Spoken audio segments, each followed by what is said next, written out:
Good evening, everyone, and welcome to the Winter Comfort at Home webinar. I would like to acknowledge that I'm joining you from Nurrinjeri Ruminjeri country, and what a privilege it is to live and work on Nurrinjeri Rui. I'd like to acknowledge traditional owners of this land and pay my respects to them, both past, present, and emerging. So, Ananinti, just thank you. So this is part of a series of free webinars covering a range of topics on sustainability and climate-ready homes, brought to you by the Regional Climate Partnerships. Tonight's webinar explores ways to make your home more comfortable, more energy efficient and cheaper to run. So I'm Amelia Graham from the City of Victor Harbor, a member of the Resilient Hills and Coasts Climate Partnership. So a couple of housekeeping items before we get to our guest speaker for tonight. So the chat function is on the bottom left-hand side of your screen. Simply click that chat icon to use the chat. The Q&A function is on the bottom right-hand side of your screen, and similarly click that icon to open the window. Type your questions if you have any into there, please. We will address questions at the end. You can also upvote other people's questions by pressing the thumbs up icons on those questions. There's a raise hand in the middle of the bottom bar to indicate that you would like assistance from tech support. This webinar is recorded and will be made available on council websites to review and share. So I'd like to introduce our expert speaker tonight is Dean Lombard. Dean is a former social worker and an energy specialist who's worked on issues such as energy efficiency, fuel choice, consumer protections, hardship assistance, and community energy projects. He's interested in helping people and communities take control of their energy needs and make the system work for them. So, handing over to Dean. Thank you. Thanks, Amelia, and hi, everybody. It's so good to see so many people here. I'm going to go through a bit of a presentation about basically staying comfortable in winter, making your home more comfortable. That's going to go for about 45 minutes. And then, yeah, if you any questions you have, whack them in the Q&A and we'll address them at the end. I will get my slides up and get going.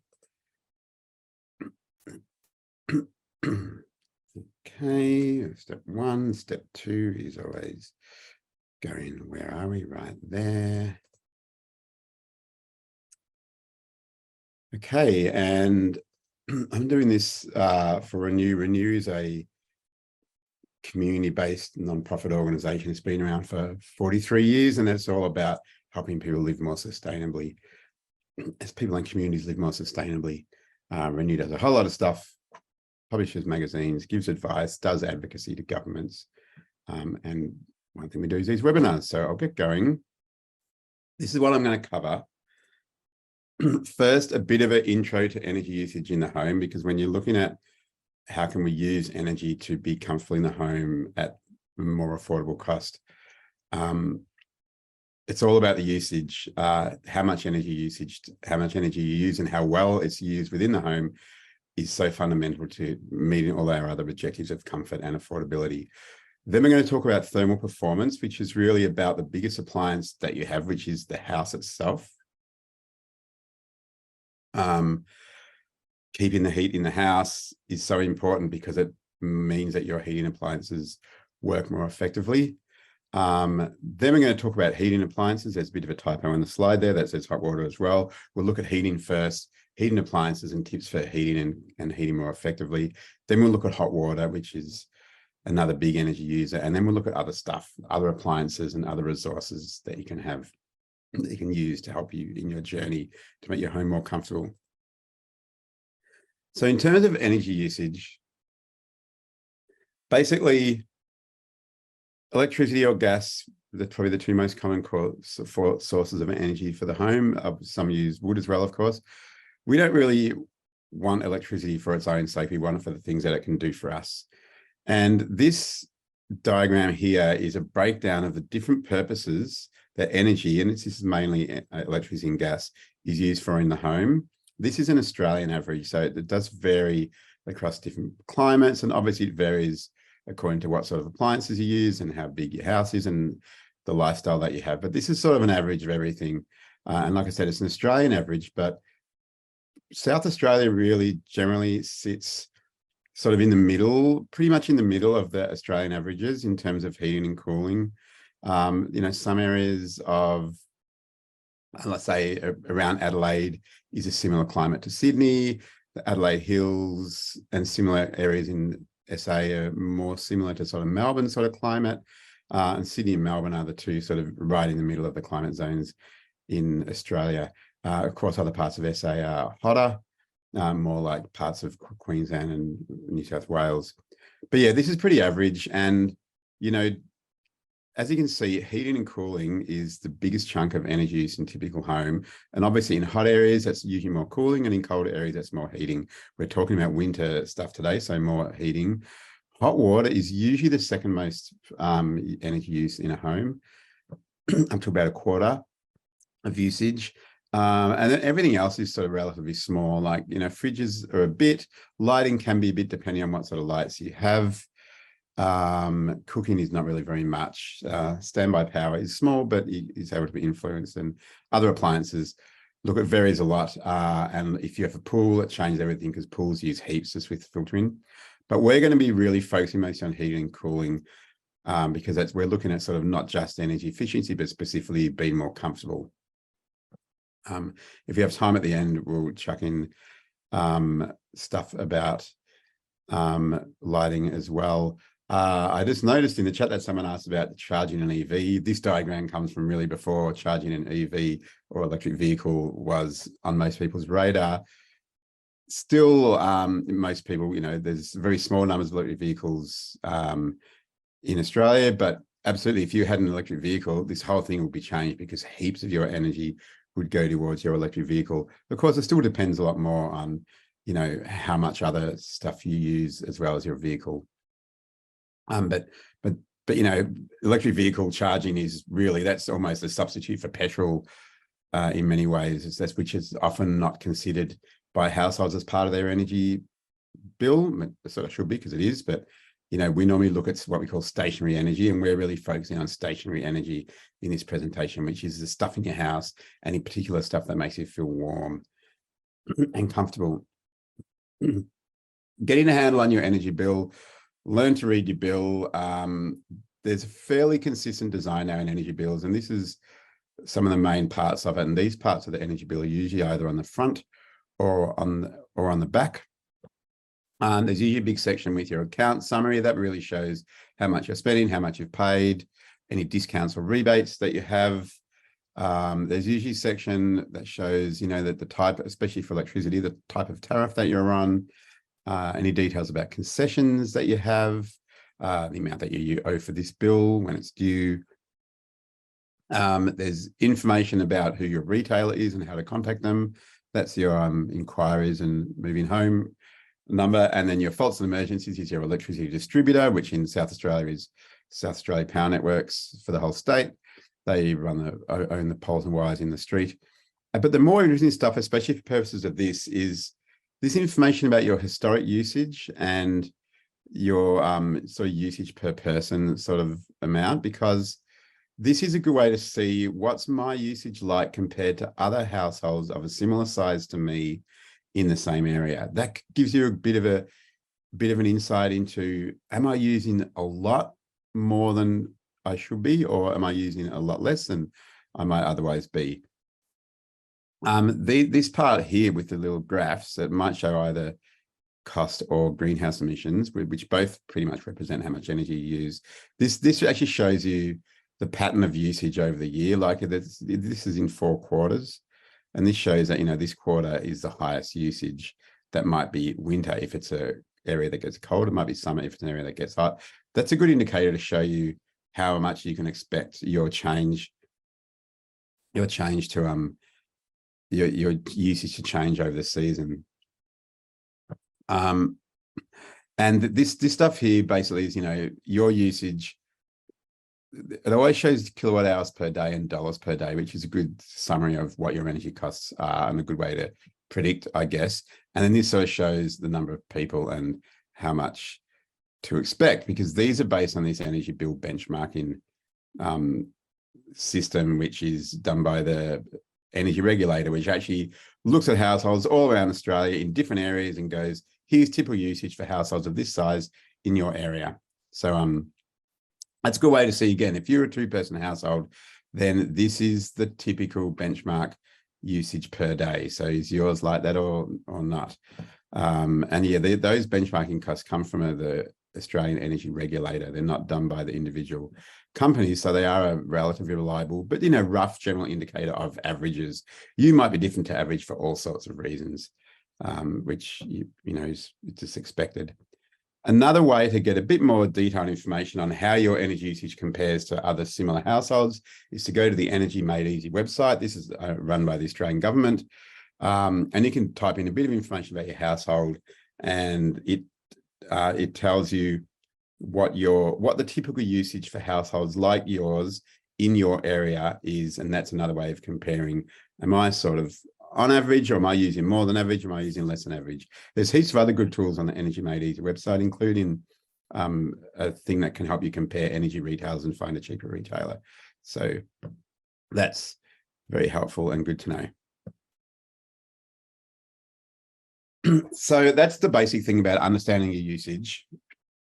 This gives you a good starting point, so you get a bit of a sense of, do I need to do a lot, or am I doing okay? But now I think the most important thing, especially when we're talking about being comfortable, is how well does the biggest appliance, our home, actually perform? Because, and we're talking about winter in this session, so in winter, when it's cold, you put heat into your house with your heater, maybe from some other ways, like you get sun in through the windows to heat the house during the day. And the heat wants to get out of your house however it can. And this little diagram shows all the different ways heat can get out of your home. And this is a brick veneer home with a timber floor. That's what these figures are based on. It changes a bit for different construction of houses. But yeah, most of it goes through the ceiling. You lose quite a bit through the walls. You use a lot through the windows, proportionately more than the walls, even though the numbers are lower, because windows are much lower area than walls.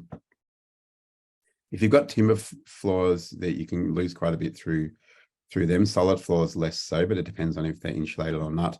And exfiltration, or basically heat going out through gaps in the home.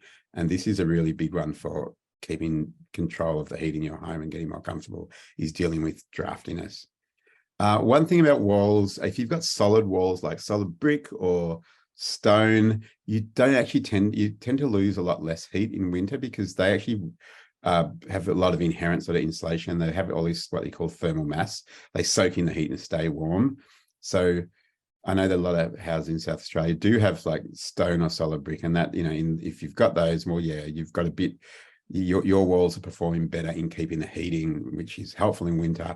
The flip side of that, though, can be that in summer, if it's really hot, solid brick walls or stone walls do help you stay cool for a while. But if it's too hot for too long, they heat up, and then that takes a long time to cool down. So that's the swings and roundabouts that you get with solid thermal mass walls. Okay, I've left the wrong chart in this one.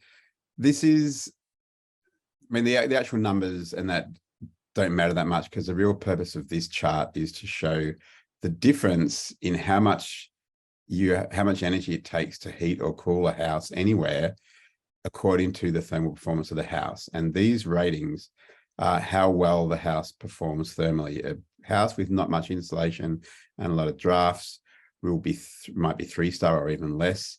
A house built in the last sort of 10 years should be 6-star, because that's the building standard. That's a generally pretty well performing house. The new building standard is 7-star. That just came in.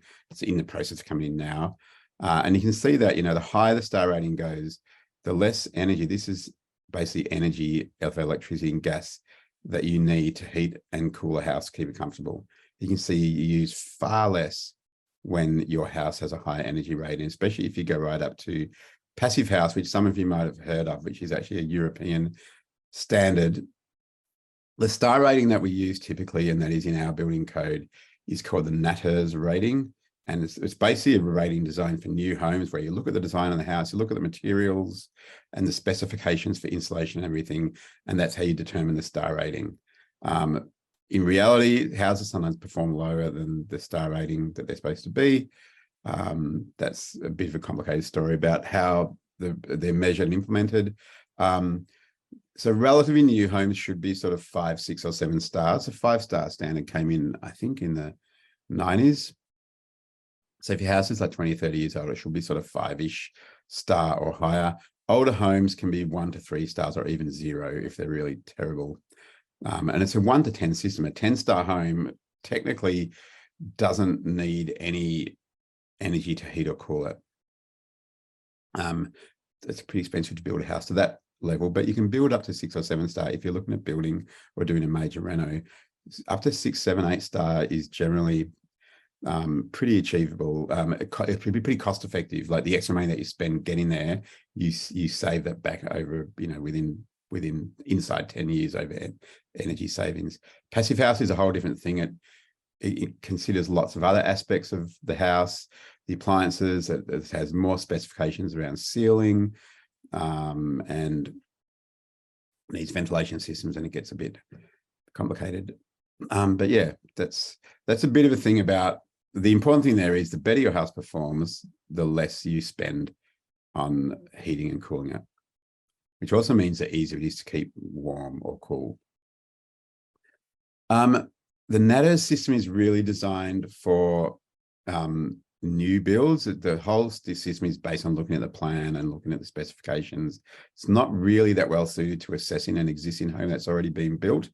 The Victorian government several years ago developed this residential efficiency scorecard, which is now available nationally. And this was specifically designed to rate the performance of existing homes.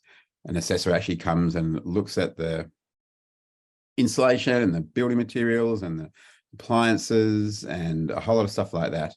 Whether it's got solar panels, even they check for drafts, they look at windows and window treatments and building appliances.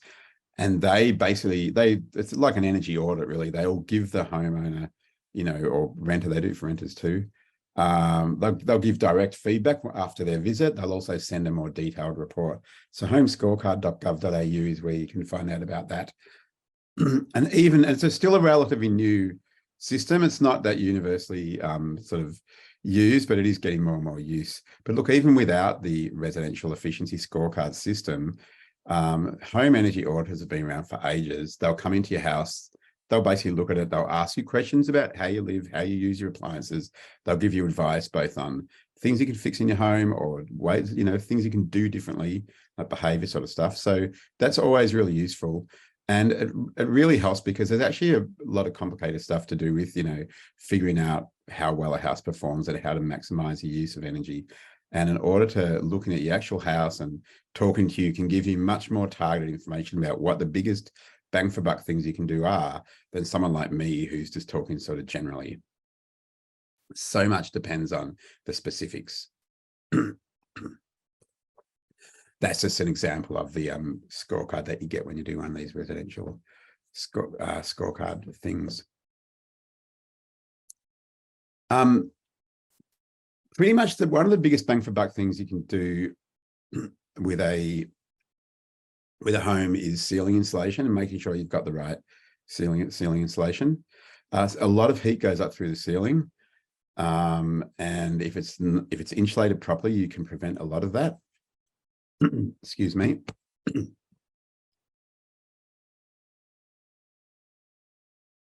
A lot of older homes might not have ceiling insulation. There was a big increase in the number of homes with ceiling insulation after the federal government scheme about 10 or so years ago. But a lot of rental homes missed out on that. So if your home is a former rental home, or if you're a renter, it may well not have insulation. And even if it does have insulation, it always is helpful just to have a look and see what the coverage is like, because gaps, even relatively small gaps in insulation, can reduce the effectiveness quite a lot. These numbers are very approximate because it's more an art than a science to figure it out. But, gaps of around 5% can reduce it by up to about a quarter, and gaps of around 10%, like in, 1/10 of your ceiling space not insulated, can actually reduce the performance of the insulation by up to about 50%. So it can make a big difference. And if your home and every ceiling fan and any downlights, they are already sort of holes in your insulation. So you can't avoid some gaps in your insulation. So you want to reduce them as much as you can. So that's a really important one to do. And it's good bang for buck. It's relatively cheap to get done. You can do it yourself, though. Most people prefer to use a professional because it can be a bit dangerous or a bit tricky sometimes, depending on the condition of inside your roof space. But yeah, it's really good. It generally pays back in a few years in terms of saved heating costs. And we would always say at Renew, we're giving householders advice about their own usage, and they're trying to decide between getting a more efficient heater or getting more ceiling insulation. And we would always say, do the ceiling insulation first, because if you've got a really efficient heater and not very good ceiling insulation, you're still spitting a whole lot of that heat straight out into the atmosphere. You're not getting the value of your efficient heater.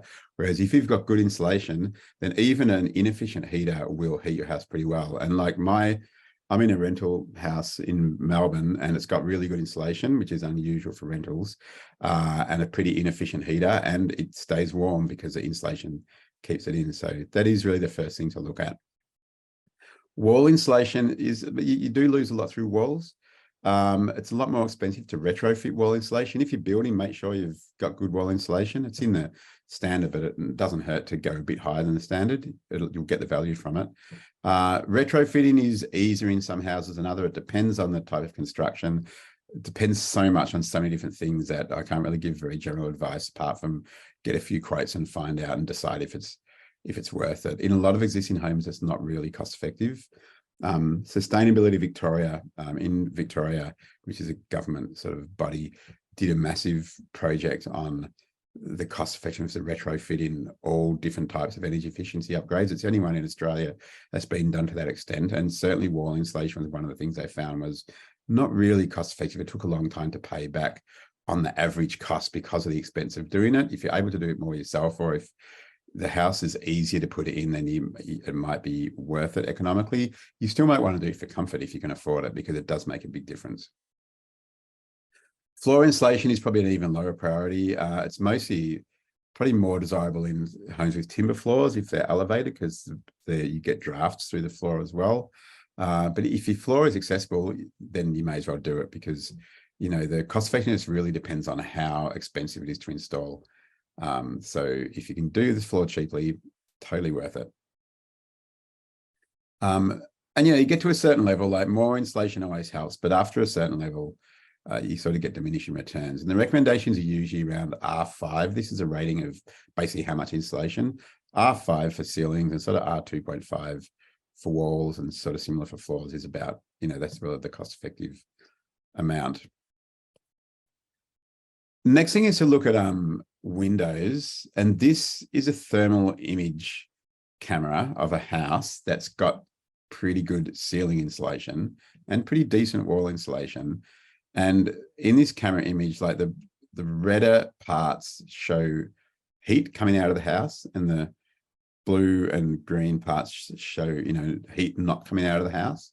Basically, that's the cool parts. That's the hot parts. And you can see that the heat's all coming out the windows and the garage door, because these are basically holes in your building fabric, and they're the places where heat most likely gets out. They also the bits where heat comes in when it's hot as well.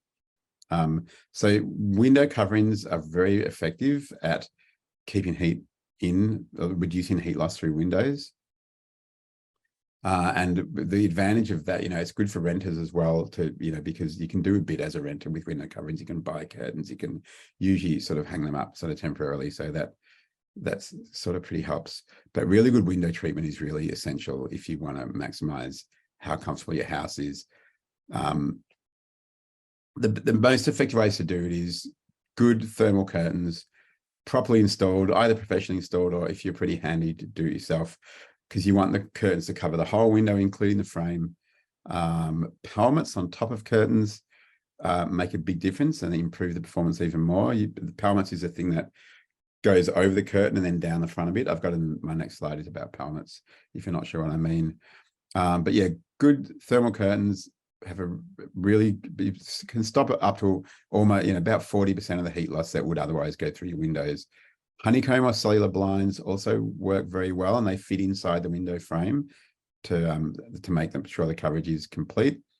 Double glazing is like the gold star approach to window treatment, but it's very expensive. And retrofitting them into an existing home is never cost effective. The Sustainability of Victoria study I mentioned before worked out an average of about 200 years to pay back the cost of double glazed windows by the energy savings that they make, that they get you. And they also found that good thick curtains are almost as effective as double glazing. They stop almost the same amount of heat loss. So if double glazing is very comfortable, and you can keep the windows open and get the light while keeping warm, and they also prevent noise. So if you can afford it, that's great. Not usually very cost effective for an existing home, very cost effective for a new home, because the big cost is removing the old windows and adjusting the sizes to fit the new ones. So new home, absolutely double glaze. Existing home, probably not. You can get secondary glazing. There's stuff called magnetite or similar, which is a panel that attaches with sort of magnets to make like a second pane of glass, because it's the air gap in between two panes of glass that does the work. You can also get films, these sort of plastic films that you get self-adhesive, stick to the frames, and then you heat shrink them with a hairdryer. They're more economical. The secondary panes cost about half as much, probably on average, to get them properly installed, cost about half as much as double glazing. So that can still be quite expensive.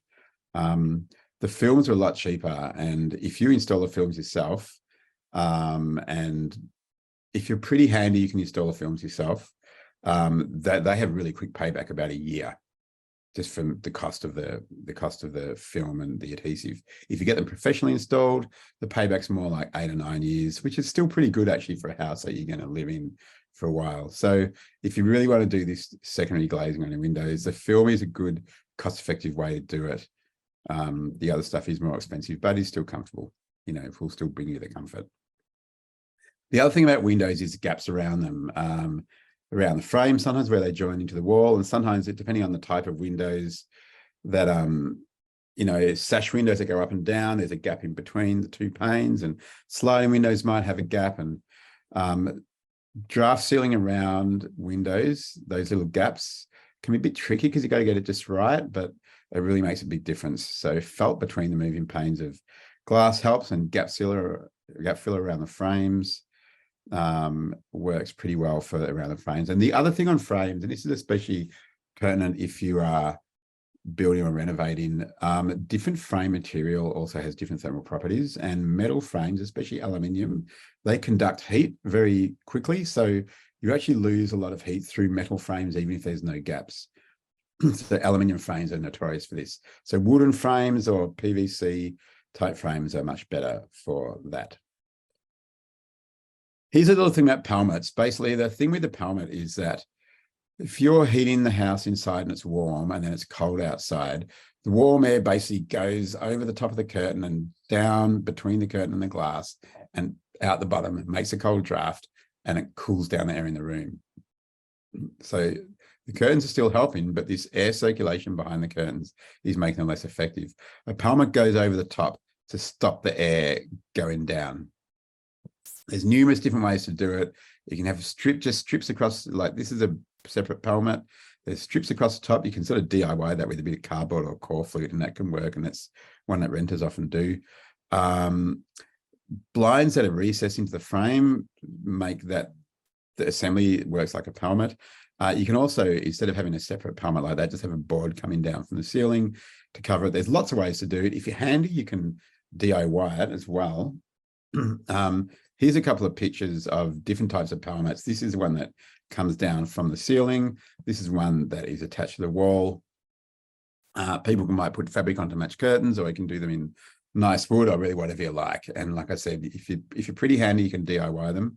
But they are worthwhile. They do save about an extra quarter of the heat loss additional to what the curtains do. So that does make a good difference, pelmets. Especially if your house is drafty and there's a lot of moving air. More temporary solutions, if you're not expecting to stay in a house long, or if you're renting. I mentioned improvised pelmets that you can just stick across the top of your curtain rail, between the curtain rail and the wall. And bubble wrap stuck on the windows is what they call renter's double glazing, and that works pretty well. Actually, it's the same principle. It traps air between the glass and the inside of the house when the air insulates. This is actually a photo of my lounge room. I've been hearing about bubble wrap for years, and I never wanted to do it because I thought it would look ugly, and I like looking out the window, and I was just getting so annoyed by being cold by this big window that it's got a terrible view outside, just someone's house on a fence. So I gave it a try, and it's made a really noticeable difference. I don't feel the cold now when coming off the window like I used to. I still get the light through. It gives you a bit of privacy as well because it's light frosted glass. Worth a try. You just spray water on the window, cut some bubble wrap to fit, and stick it on. Give it a try. See what it's like. The other big one is drafts. Because drafts is when, especially if it's windy, cold air comes from outside the house into the house, and it basically, heat goes to cold things. The heat goes to the cold air that's coming in the draft, and then it blows out of the house. It literally comes in, snatches your warm air and takes it away. And houses have gaps everywhere. And look, houses need some gaps, right? If houses had no gaps, you couldn't live in them because all the oxygen would be consumed. So of course they need gaps, but you want to keep just enough gaps to have a safe, livable home and not too much more. Here's all the places where gaps can happen: between floorboards, up your chimney, air vents that you see that are built into a lot of especially older houses, gaps between and around windows, I already mentioned, but gaps between the walls and the skirting boards, because skirting boards just cover a gap in the construction. If you've ever looked at a house being built, or if you work in construction, you'll know that all those, cornices, window frames, skirting boards, they all just cover a gap between two surfaces. And sealing those can make a big difference. Vented skylights, the cooling outlets of ducted evaporative cooling systems, and gaps around fixed air conditioners like this. You name it, there's a gap there. A good way to find the gaps is to walk around with bare feet on a windy, cold day. Maybe an incense stick or a candle so you can watch the direction that the smoke goes. Incense sticks are good because you can see the smoke. The draft will blow the smoke, so you'll be able to see where it's coming from. So that's a good way to find the worst drafts. You've covered the worst, you're a long way there. The outlets of evaporative cooling, it's a bit of a no-brainer. Stick some cardboard, especially like, corrugated cardboard with an air gap or core flute. You could probably find a nicer material if you wanted to look nicer. But yeah, covering them up somehow makes a big difference because the heat just goes out and back into the system. Exhaust fans, you can't do much about unless you can buy exhaust fans that have covers that automatically close when they're not running. Or you can also buy the cover thing as an add-on to an existing exhaust fan. They're operated just by the air suction. They will mean that the exhaust fan's only open when it's running and it closes when it's not running. So that makes a difference. That's worthwhile doing. I've had them put in my house, and it has made a difference. These wall vents, they are really, really important if you have any burning fuel in your home. So if you have gas heating or gas cooking, or if you use a wood fire, you absolutely need those vents, because when you burn gas or wood in the home, you get sort of carbon monoxide in the home and other particulates from burning, and you can actually die if the house is not ventilated and that the carbon monoxide builds up. So you absolutely need to keep those vents if you burn gas or wood. If you don't burn any gas or wood in the home, you've only got electric appliances, then you can actually cover up those vents. But I've really got to emphasize, if you've got gas anything in the home or any wood burning, you've got to keep those vents uncovered there for safety. They're not as bad in terms of draftiness, because although they will make a bit of a draft and they will take some hot air out of the home, you don't normally feel them because they're above your head. Like, you feel drafts around your feet much more, and they will make your body feel colder than the same amount of draft coming in above. So you do need to leave them, like I said, if you need them, because you've got combustible fuel, and they're not as bad as gaps under the floors or around the windows. But yeah, if you don't have any combustibles in the house, no gas stove, no gas heating, you can cover them up. Gaps in walls and frames you can fill with gap sealer or soft foam. Gaps under doors, you can use draft stoppers that you attach to the door snakes. Timber floors, look, rugs are good. You can actually go and like seal up the gaps between boards if there are noticeable gaps, but rugs help. as well. And rugs also help on sort of solid floors because they can get cold in winter as well. All these things by themselves, no single thing has that much of an effect, but when you address a whole lot of them, you make a big difference. Here's just a bit of thing on our air tightness. Like I said, you need to have a certain amount of ventilation in your home so that you've got enough oxygen to breathe, so that you don't get condensation and that leads to mold and rot and that sort of stuff. The tightest house in the world, you won't lose any heat, but it'll go moldy from condensation, which comes from your breath and cooking and everything. So there's sort of a sweet spot where you have it, if you've blocked up enough gaps, so you've stopped it being really leaky, but you can still get ventilation. Every house is different. If you see things like moisture and mold in your home, that's usually a sign that in that part of the home, ventilation is not good enough. In most typical homes, it's pretty impossible to make it too tight just because they're by their nature a bit sort of loose. But newer homes that have got more ceiling, or if your house is particularly sort of sealed up, you need to be careful. And houses that are really sealed up, such as a passive house, Stan I mentioned before, they actually have ventilation systems. That's one of the things that differs passive house from the regular sort of star rating system. Is a passive house is completely tight and then has a ventilation system, and that's how they control it. Most of us don't have a passive house, so you need to make sure there's enough ventilation, especially for burning gas or wood. Very important that you keep the house ventilated. Thermal mass is another thing. Your house might have it, or if you're building, you might think about it. The idea of thermal mass is that it soaks up heat and releases it later. The classic of this is a concrete slab floor, a north-facing window. The winter sun comes in, warms the slab, and then at night when it's colder, the heat releases back into the room from the slab, keeps you warm. It's great.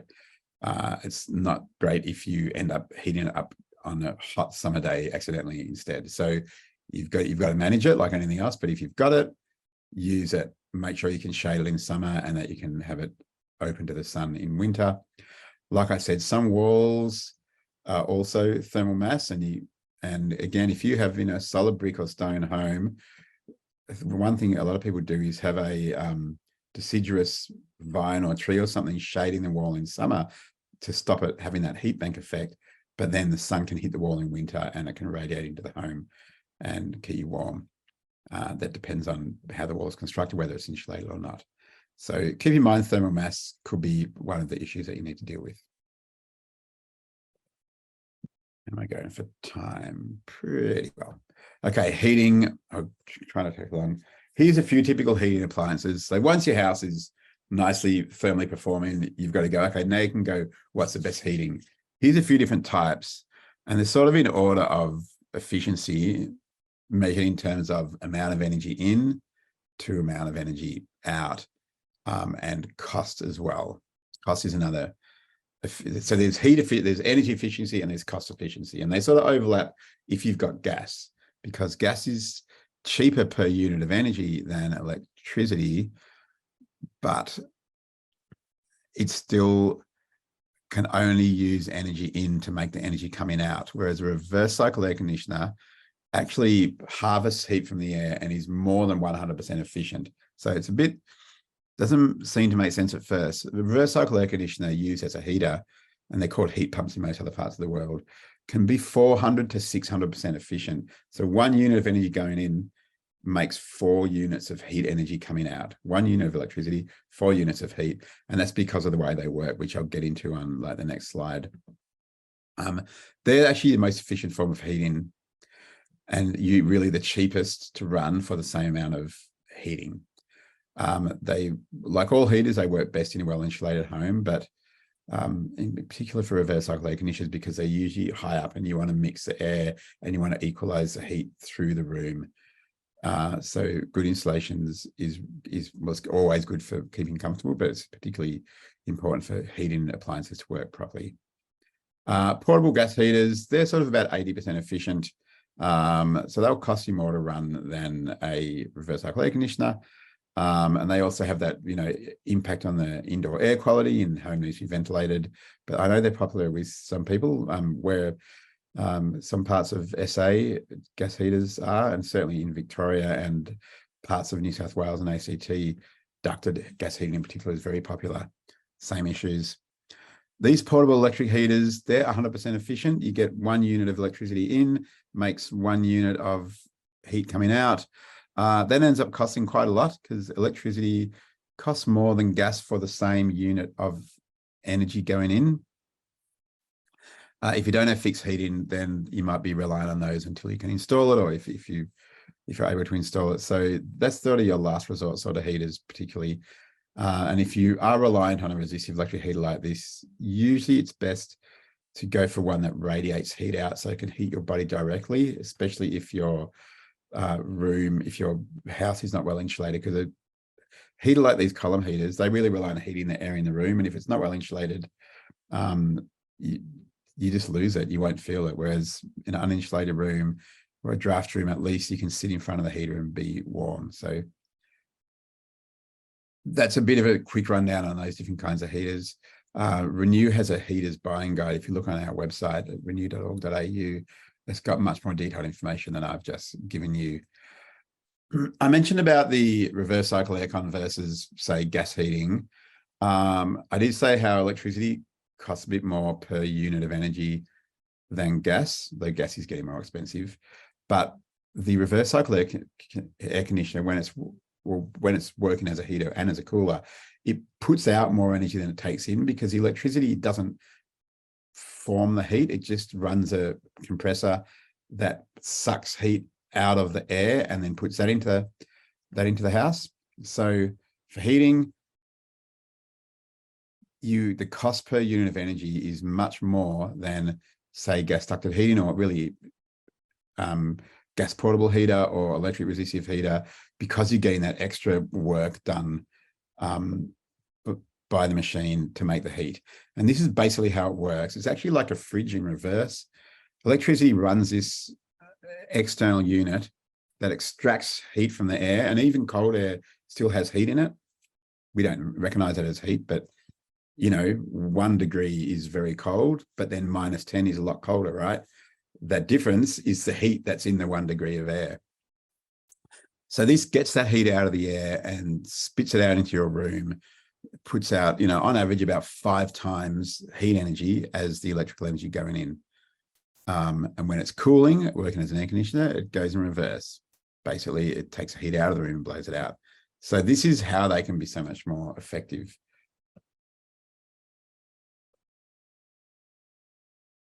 There's a lot of different types. We're mostly familiar with that, thing hanging on the wall, up high on the wall in the outside unit.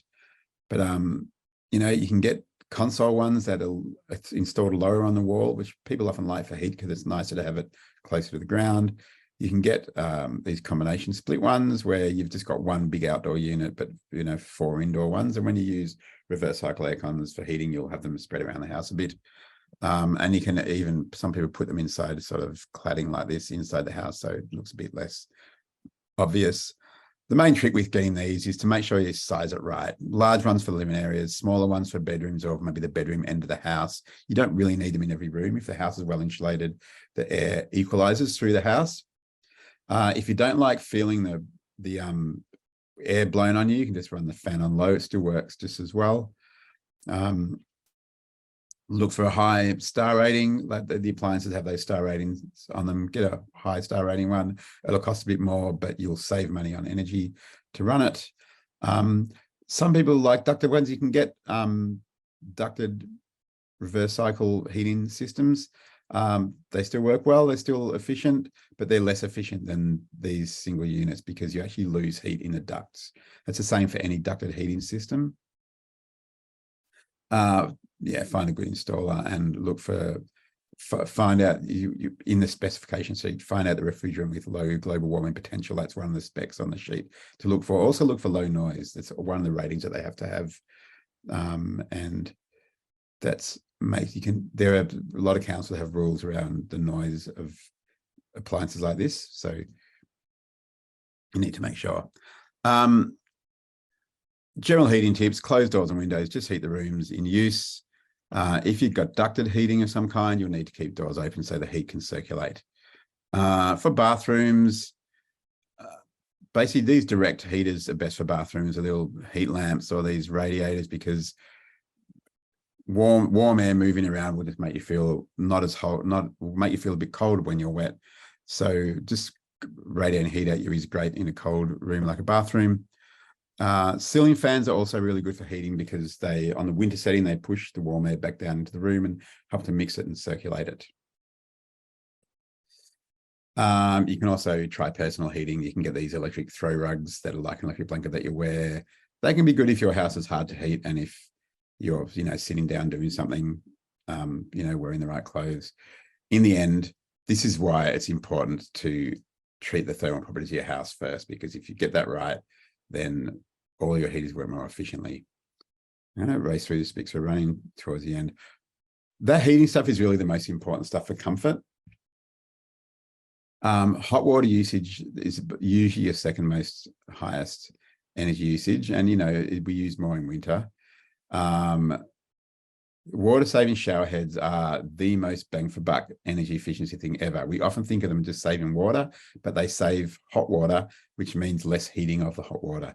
And on that Sustainable Victoria report I mentioned, they were the number one. They pay back in a few months.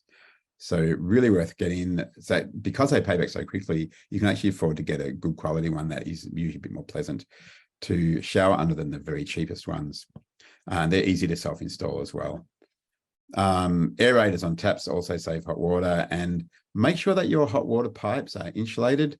You can buy this stuff from Bunnings that you wrap around it. It's pretty easy to put on. You lose heat from the hot water in the pipes, so it's actually pretty important to make sure that they're insulated, and they should be insulated in a modern home, but a lot of older homes have uninsulated pipes. I lived in a house a few years ago that had heaps of uninsulated hot water pipes all around the outside of the house, and I bought this stuff from Bunnings and put it on, and it made a real difference to my bill. Again, if you're buying a hot water system, you can get electric heat pumps for hot water as well as for gas. Gas instant hot water systems are pretty efficient, but the electric heat pump ones end up being much more efficient than gas because of that same thing about the multiplier effect of the heat pump on the energy. So if you're looking at getting a heat pump hot water, you can get one that's got the separate unit and the tank, their storage systems, or you can get an integrated one. Similar recommendations to getting a reverse cycle air conditioner. Get a good brand, get a good installer, look for the coefficient of performance, which is a number often called the COP, that tells you how efficient it is. The higher number is better.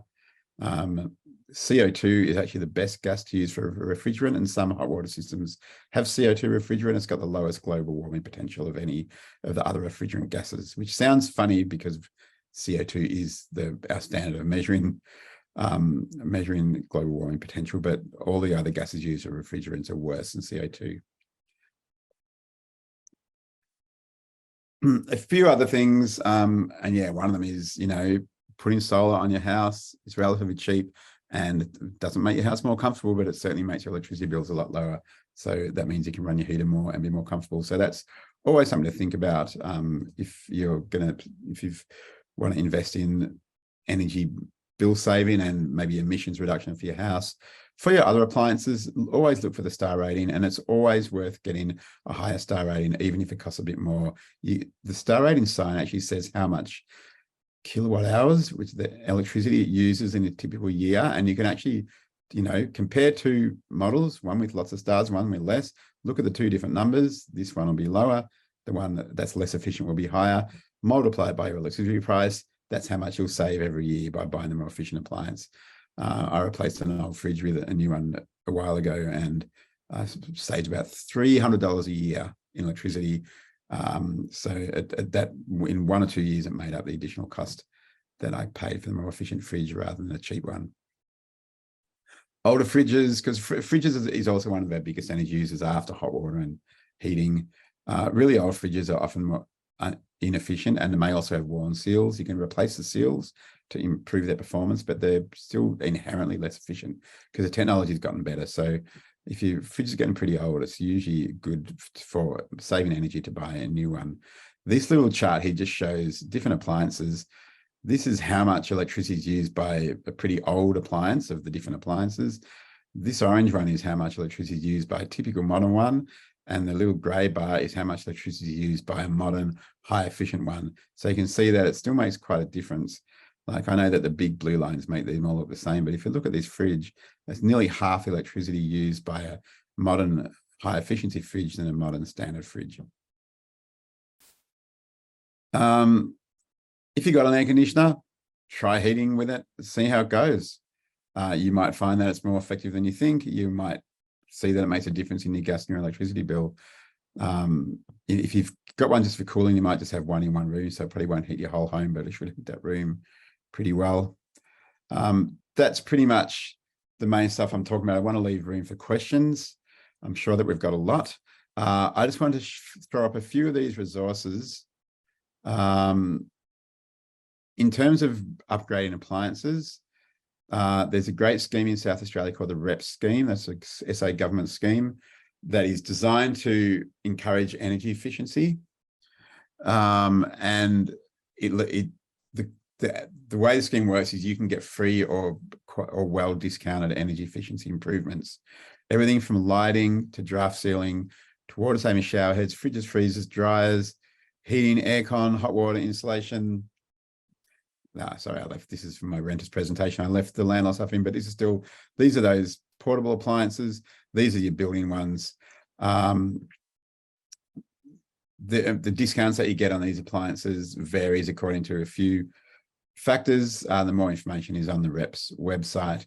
But if you're upgrading appliances or, wanting to do some draft sealing, these are always really good ways to get started and to get it for lower cost. And if you look at that REP's website, you'll get the links to where you can find out who can do them for you and line it up. There's also the Your Home website, which is Commonwealth government thing. It's all about improving your home's thermal or energy efficiency, really, thermal performance. Heaps of information, way too much to go into now, but it's a fantastic library of information on every conceivable thing, much more detail than I've gone through tonight for everything to do with energy efficiency and thermal performance. Renew, the organization I'm working for, has lots of good advice on their website. They're getting a Getting Off Gas toolkit together, launching soon, which is all about upgrading from gas appliances to efficient electric ones. That's relevant if you're in an area that's got a lot of gas. Check out Renew's website. And here's just that website again for the residential efficiency scorecard. That's where you can find about the scheme and find assessors who will come and do an assessment for you. So that's my presentation. Thank you for listening.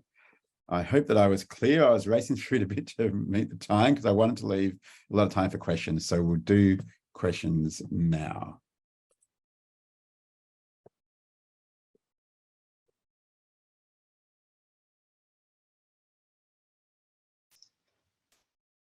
Thank you so much, Dean. I think I've got myself off mute, but maybe my video. Yep. Oh, yep, video's working again. Great. Excuse me. Yes, we do have a lot of questions. Thank you so much, Dean. You've got a lovely conversational style, and I've picked up lots of tips. I think even things that might be relevant, certainly in your home and even in caravans. You've provided a whole bunch of tips that are cheap, as well as things if you've got a bit of money to spend. So that's great. Yep. So. Getting back to sort of some more in the beginning of your presentation, Richard has a question about installing electric booster on hot water. So he's got gas booster on the hot water with solar hot water. So any thoughts on installing electric booster for that? Yeah, look, I'm not sure if you can convert a gas booster to an electric booster. I think it depends on the particular construction of the particular solar thermal hot water system. So you probably need to talk to a solar hot water system specialist about that. In terms of, let's assume that you can do it, then what you want to think of is, well, am I still using gas for other stuff? Or is this my only gas appliance? And that's the big difference, because if it's your only gas, if you've only got gas just for that, then it's going to be more cost effective to go to electric boosting if you can, because when you disconnect from gas, you not only stop using gas, but you also don't have to pay that daily charge to the gas company. So you will actually, you'll always come out ahead to take the last gas appliance off your home. If you've got other gas appliances, then I guess as long as you're using other gas appliances, it probably makes more sense to keep the gas one. It's the gas boosted solar hot water is instantaneous gas, which is pretty cost effective. It's the most efficient gas hot water.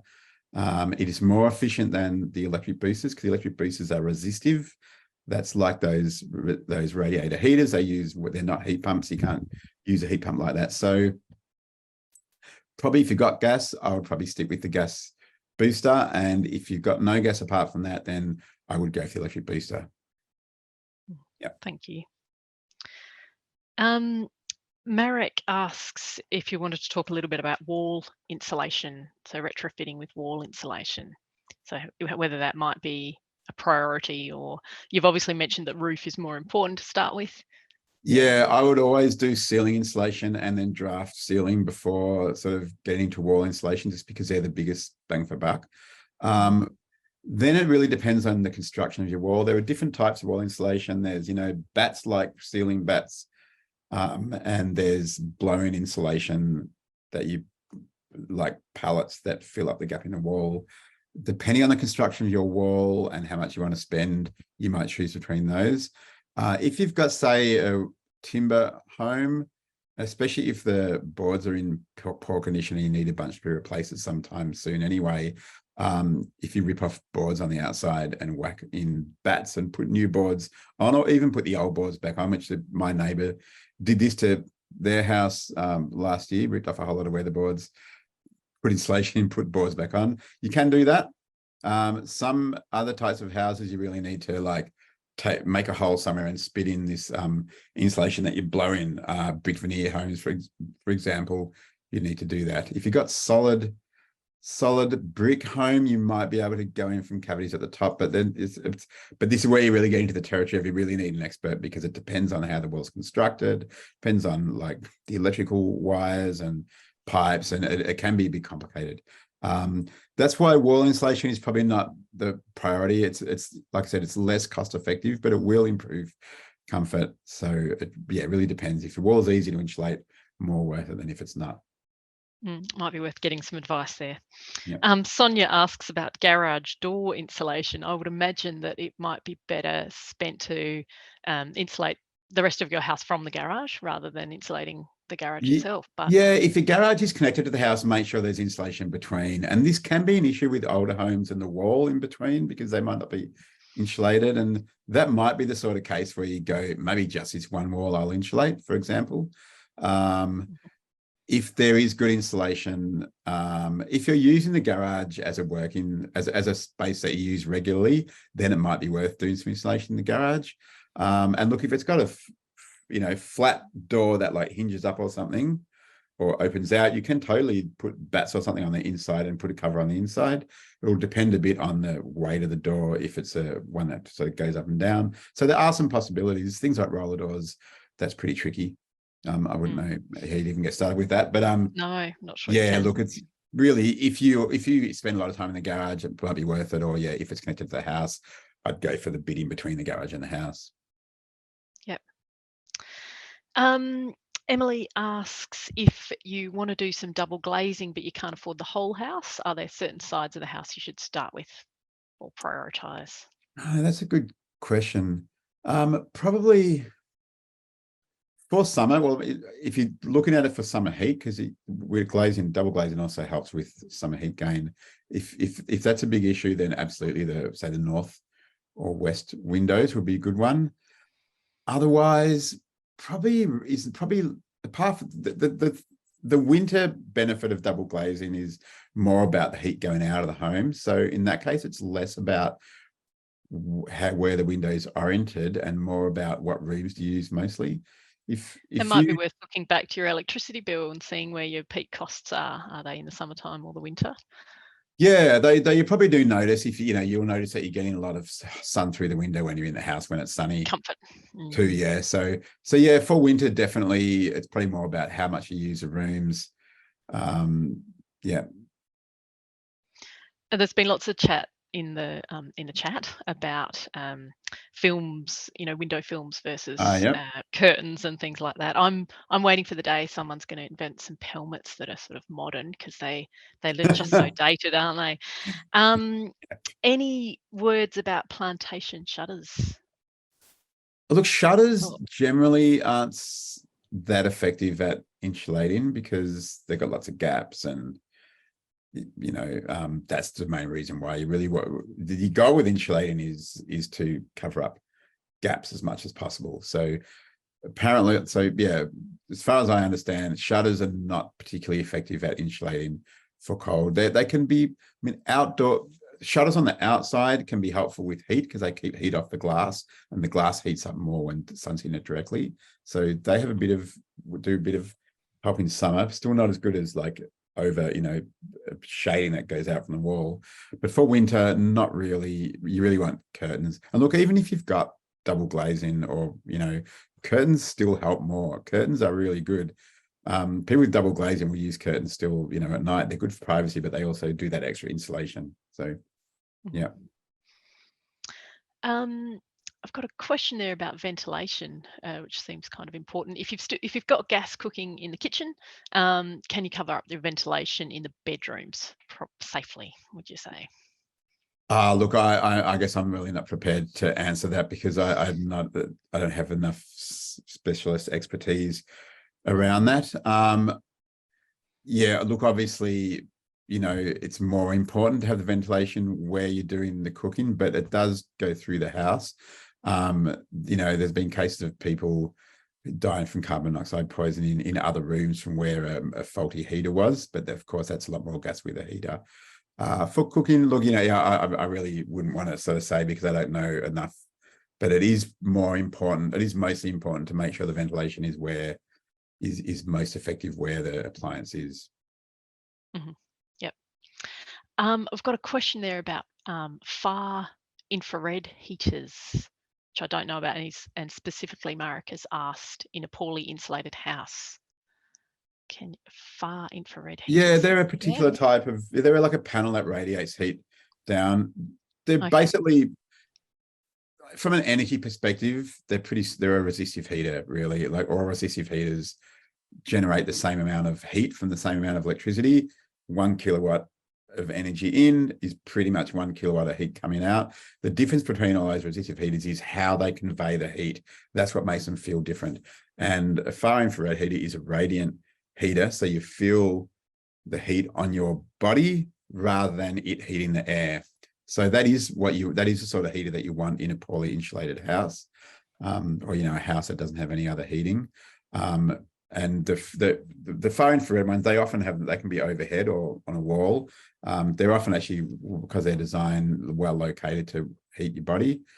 So yeah, they're pretty good in terms of that. And yeah, absolutely, if your house is not insulated or is drafty, you want to heat your body, not the air. So they are a good choice. They are pretty expensive compared to some other electric heaters, and a sort of radiant heater, a cheaper radiant heater positioned right, will probably still heat you pretty close to what a far infrared will. But yeah, they do have the advantage of just the way they heat. You tend to feel it over your whole body. Yeah. Okay. Questions are still rolling in, so we'll just come back here. Oh, you talked about appliances, older appliances. Can you define old appliance? How old are you sort of looking at there when you're comparing those different types of appliances?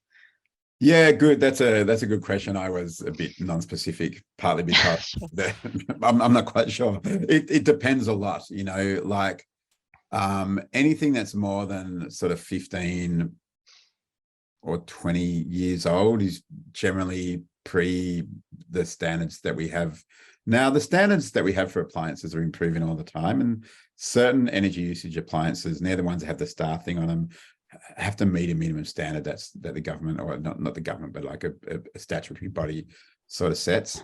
So anything from like the 80s or 90s, and like sometimes people have fridges often that are decades old, right? That's a classic example. There's a few stuff that's 10 or 20 years old is going to be less efficient than new stuff. The technology is improving all the time, anything bought in the last 10 years will be more efficient than most stuff bought the 10 years before then. So it's sort of relative.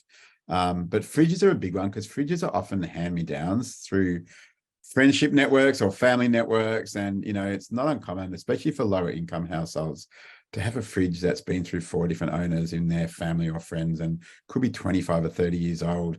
And that was my fridge before I replaced it with a new one. And, I think mine was like an 80s fridge, and then I replaced it in like about 2012. And that was a huge difference. So technology's improved a lot. So yeah, probably 15 years old is a good guide. More than 15 years old, either the standards are low or they are non-existent. So yeah. Good idea to think about freezers too, and that old fridge or freezer you've got in the garage, and can you leave that unplugged for Well, yeah, the year and plug it in at Christmas time or for a lot of homes, the second fridge is a massive energy use, especially if it's rarely used. Yeah, good to think about. I've got another question about Nobo electric heaters, Nobo. Do you have any knowledge about that? I have heard of them, but I'm not sure exactly what they are off the top of my head. So if the person who wrote the question can write in the chat, yeah, I'm not familiar with them the either. Nobo heater is. Maybe ask the next question. I'll quickly. Yeah. Any tips for getting off gas connection in South Australia? Oh, look, that's a good one. Where am I? There's a lot to say about getting off gas.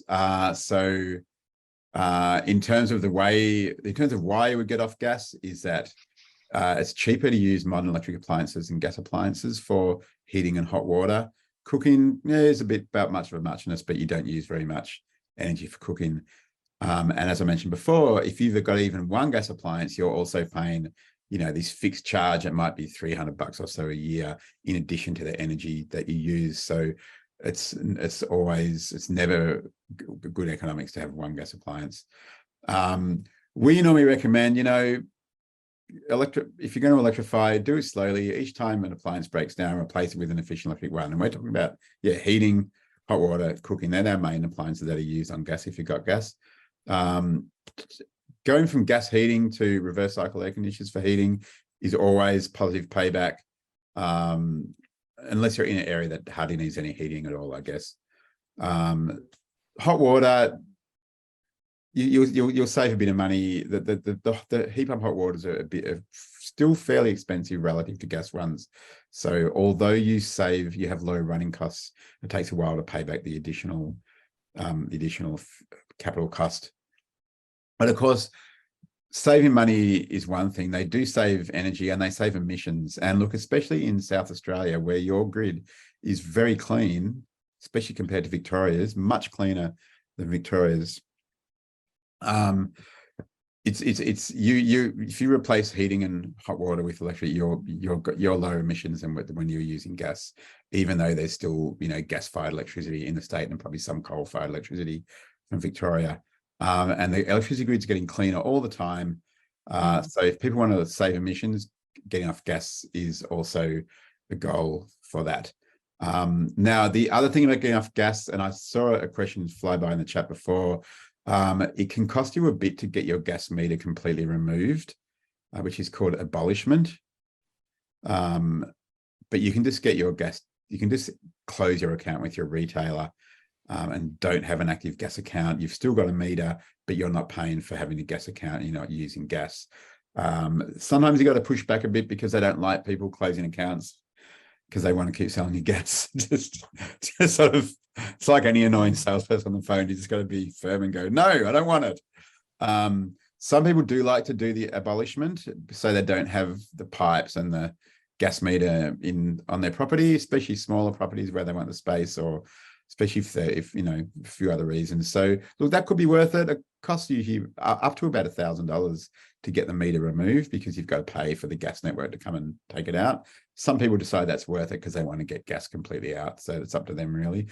That cost can vary a bit because it depends on how much work is involved in getting the pipe up and all that. So yeah, you will often find they won't be able to give you a firm quote until they see the property. Thank you. Sonia has said in the chat, quick Google says that no-bow heaters are a type of panel heater, and it states they're 100% efficient. So that's similar to oil heater.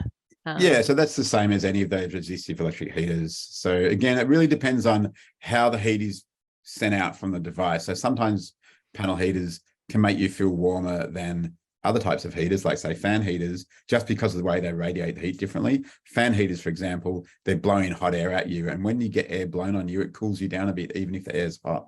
So yeah, that's an example of how the different heaters do different types of things. But yeah, similar cost to run. But yeah, panel or radiant heaters will make you feel a bit warmer than other types of heaters, other types of resistive heaters. Great. We're jumping around a bit. I was going to say earlier, that first slide you put up of the pie chart of, where the average household uses their electricity the most is great place to look in terms of, where you want to spend your money and where's the good bang for buck. So just reminding people to keep that in mind. Yeah, that's right. Look, one of the things I didn't really get into for less about comfort, more about cost is lighting. If you've got those halogen downlights that were very popular in like the 80s and 90s, they use heaps of electricity. If you can change them over for LED downlights, you'll save heaps, because LED lights cost hardly anything to run. We used to talk about, and I think that chart was a bit old actually, and had probably a higher number for lighting than it is now. But when I first started working in this area, we used to, one of our big energy efficiency tips was turn off lights, don't leave lights on, because the old incandescent light bulbs, they use quite a lot of electricity, 60 watts, 100 watts, remember that? LEDs are like 1 watt, 2 watt. They literally use like, 50, 60 times less electricity than old lights, and 30 times less than halogen lights. So yeah, if you've got halogen downlights, switch them out for LEDs. It's worth it. Absolutely. Can you recommend, this is from Ali, can you recommend good and cost-effective temperature and fan speed for a reverse cycle split system? Look, it really depends on a lot of stuff, on how comfortable you, and what temperature is comfortable for you, and on the shape and size of your house and how big the system is. As a very general, and it also depends on the climate. Like, I live in Melbourne. It's a bit of a colder climate than most parts of SA. So, we all have a different amount so I might want to heat my home a bit less than you do. Does it that way? So I can't remember. Anyway, it's different for different people. A really rough guide that we used to use was like, I don't know, heat to 21 or 22 degrees, cool to like 24 or 25 degrees. That was a general benchmark sort of figure. It depends on people. We all know, especially if we've lived with another person who likes a different temperature, that it's different for each person. So just find what's comfortable, and do keep in mind that every degree adds a significant amount to the heating or cooling cost. So even small changes, if there's not much different for your comfort, go the lower one, because you'll save money and you'll save energy and you won't notice it so much. In terms of fan speed, I mean, fan makes blowing air and it makes noise, two things that different people have different tolerances for. So, if you're really sensitive to the noise and the blowing air, run it on a lower speed. If you're not so fussed by it, run it on a high speed if you want. The higher speed means that the room will heat up quickly from cold. But in the end, if the house is well insulated, which, as I said, always should be the first goal, it actually doesn't matter how fast or how slow you run the fan, because the air will equalize. And for people who don't like the blowing air and the noise, running a slow fan speed might take a little bit longer for the house to get up to warm from cold, but once it's there, it stays there all the same, because the air sort of equalizes. So yeah, that's probably my thing. What works for you? Yeah.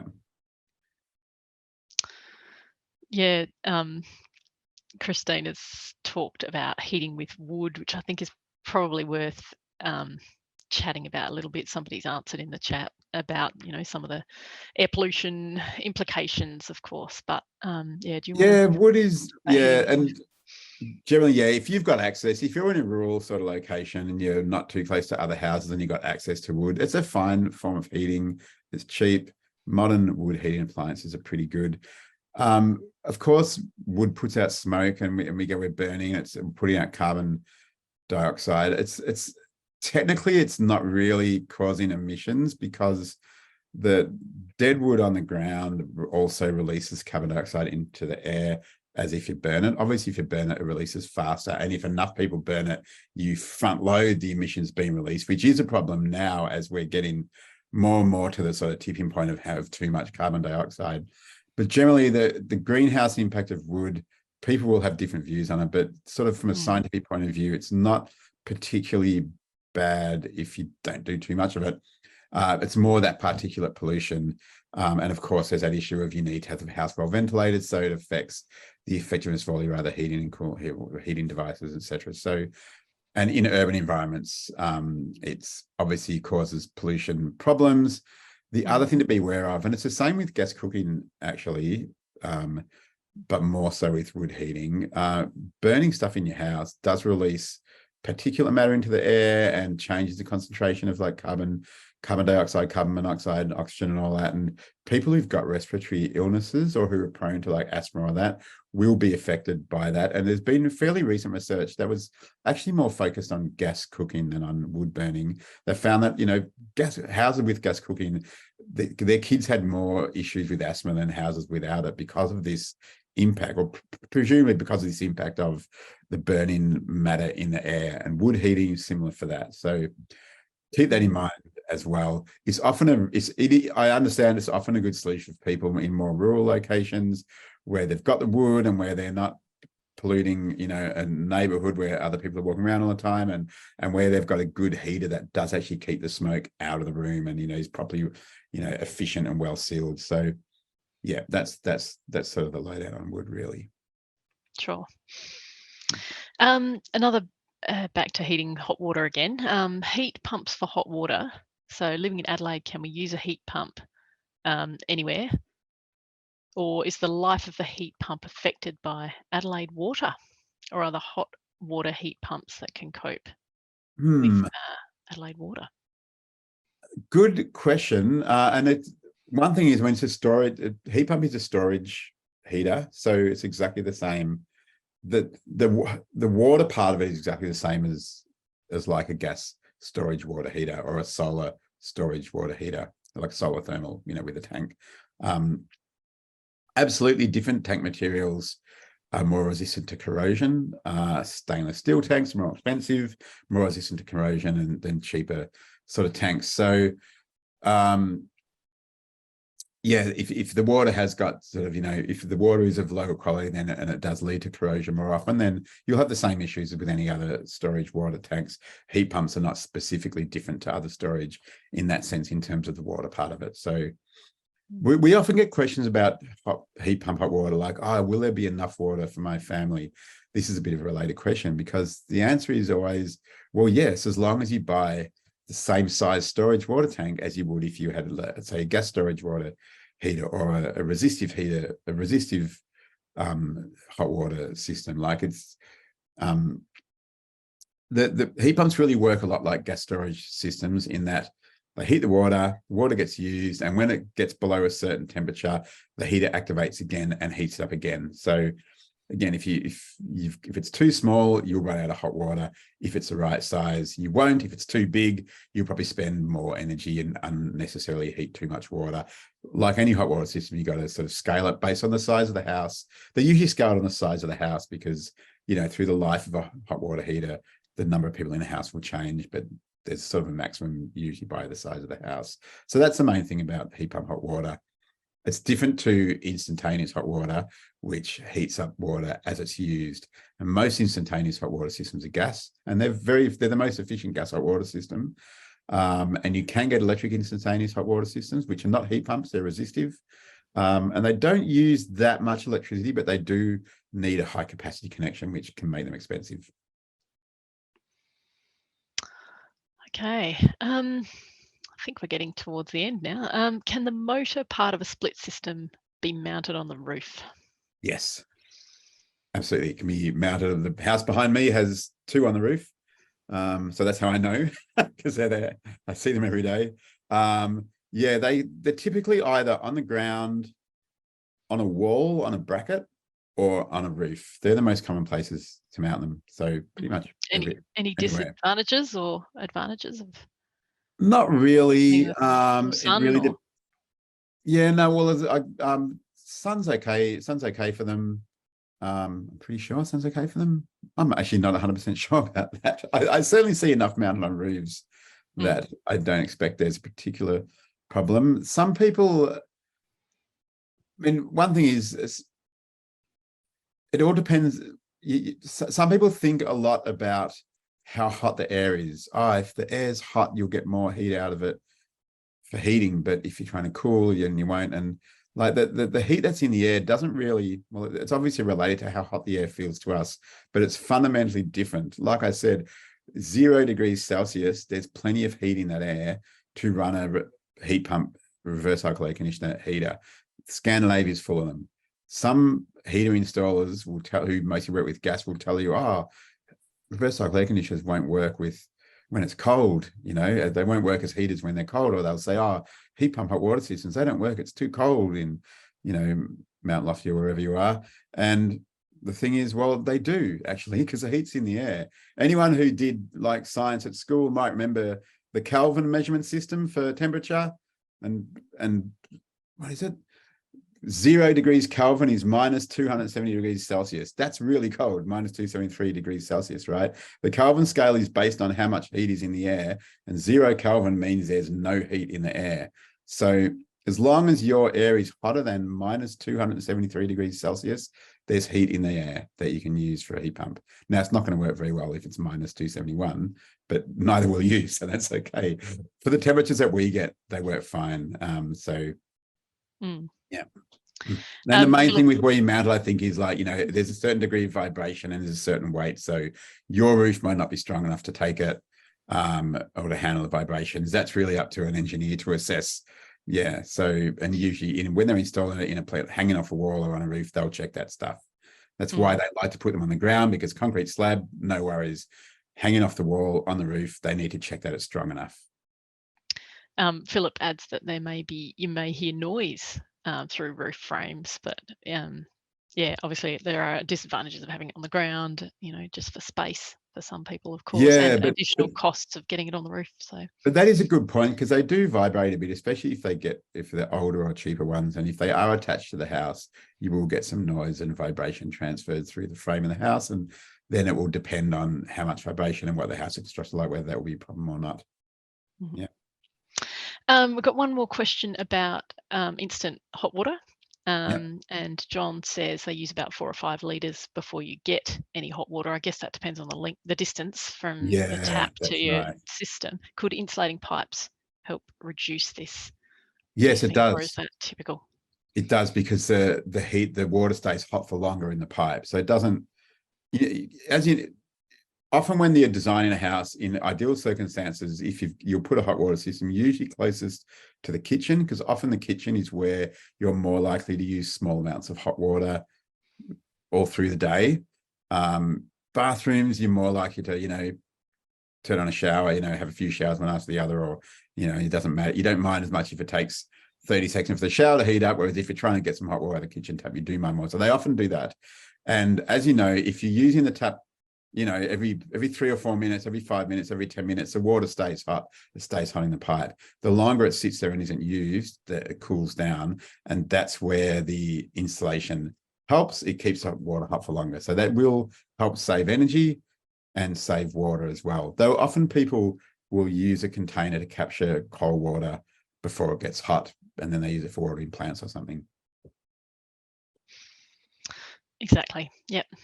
I think we've come to the end of our questions there. Thank you so much to everybody for asking all those questions. I hope I haven't missed any. I'm just going to have a quick roll through. But Dean, thank you so much for all of your insights and all of your fabulous ideas today. You're welcome. It was a great session. Everyone asked fantastic questions. And that was really good. Thank you. It's a pleasure. Yeah, we all of the participants today who've signed up will receive a follow-up email and a survey to fill out. So please do so whilst you're remembering what it was like.